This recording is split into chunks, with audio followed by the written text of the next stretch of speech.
I would just like to say just did a fantastic job of covering Dad's personality, but I have a few more things to add to kind of augment what he said. So I was thinking about last night, 10 things that I learned from my dad. First, always have a landline so that you have a phone if the power goes out. Now on your tables are Dad's phones. They were found in his house. They're part of his extensive collection of phones and coax cables and I don't even know what gizmos. I don't know what they belong to, but he has too many of them. So this is the centerpiece today. You can fight over it, walk around, pick which one you want. There's a few, might be a few more at home. If you need one, leave a message on his answering machine. We'll be happy to oblige. Second, always carry 2 pens in your shirt pocket. That way you have one to use and one to give away. Also, the pens on the table are for you because Dad would be horrified if you left without one. So please, each of you take a pen and then you can, next time you're writing your check, you can remember Dad. Along the same genre, always have a flashlight handy in every room for an emergency. They, like pens, can disappear. So Dad would come over and like, do you need a flashlight? Well, Dad, I have a flashlight. Yeah, but you never know if you need one. Put one next to your bed. That way, you'll have it. Fourth, you can always use an extra bag. More specifically, a canvas phone company bag that has endless possibilities of uses. You can carry your phones in it, you can carry your groceries, you can use to pack for a trip. The thing is, they're totally indestructible. They could like last a nuclear war, they're so thick. And Dad would still offer you another, like, Dad, I've got one already. But you know, you could use another one, but Dad, like nothing happens to them. You cannot get a hold of these things, they're so thick. And I looked around his house for one to bring today, and wouldn't you know it, he gave them all away.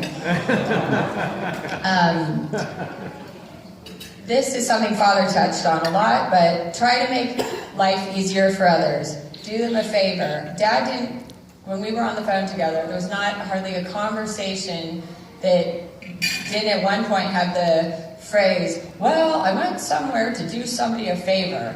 You know, Thea Virginia, she called me because something happened at the shop and I had to go do them a favor. Went by the church to do them a favor. So Dad was constantly, even back at NBC, he'd always say, oh, well, there's a lady and I had to do him a favor. Or I had to go by Jay's office to do him a favor. Who's Jay, Dad? Well, you know, Jay Leno, of course. Oh, okay, Dad. So you know Jay Leno. Oh, yeah, he's very friendly. But Johnny, you had to call him Mr. Carson. I was like, oh, okay, Dad, thanks. So, anyways, Dad kind of made it his purpose to make everyone's life a little better, and like Father said, in tiny ways. Next, his kind of philosophy was, you know, I rent my house. You should rent I rent my house so I'd have less headaches. Like, great, Dad. Okay, that's great to rent a house. The thing is, that's great, but if you're the guy who fixes all the things for the landlord, it kind of doesn't count. Like, that kind of negates it. Because Dad rented for 25 years, and the lady who owned the house, like, he would do all the work for her, and like, oh yeah, I need new plumbing, and he would be the one, or I need a new faucet, he would be the one putting the new faucet in. So I was like, kind of missed the point on that. Kind of another one of those philosophies Dad would always say, you remember way back when in the 80s on the local, not PBS, but you know, the radio version of PBS, that guy used to say, egg walk, everything's gonna be okay. And that was kind of Dad's philosophy. Everyone's going to be okay, so why not have a smile on your face? Like, nothing is really the end of the world. So, like everyone said, oh, your dad had such a great smile. And so that kind of goes with Dad's attitude. Dad's other kind of thing was, if If you're going to put a phone in your church, well, why not put a phone in all the churches? And honestly, except for San Diego County, I don't think there's hardly a church in the two county, LA's Orange County region that Dad didn't fix something there. Put in cameras, put in phones, put in the fax machine. I mean, Dad kind of went through the progression of like, we only have phones, so then we have faxes, so now we're doing, high-tech stuff. Next is always take a gift at Christmas to the people who serve you.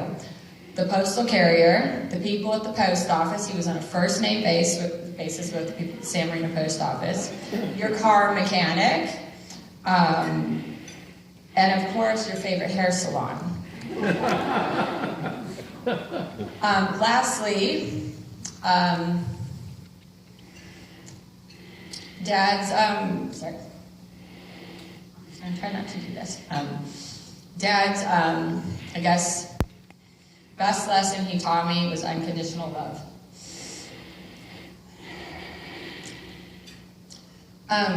He taught me that neither biology or legal documents make you a mom or a dad. That the terms step and real and birth and biological are just words. That a parent is someone who's there for you for the long haul, and being a catalyst for your existence does not make you a mother or a father. So that was his greatest gift to me. Thank you.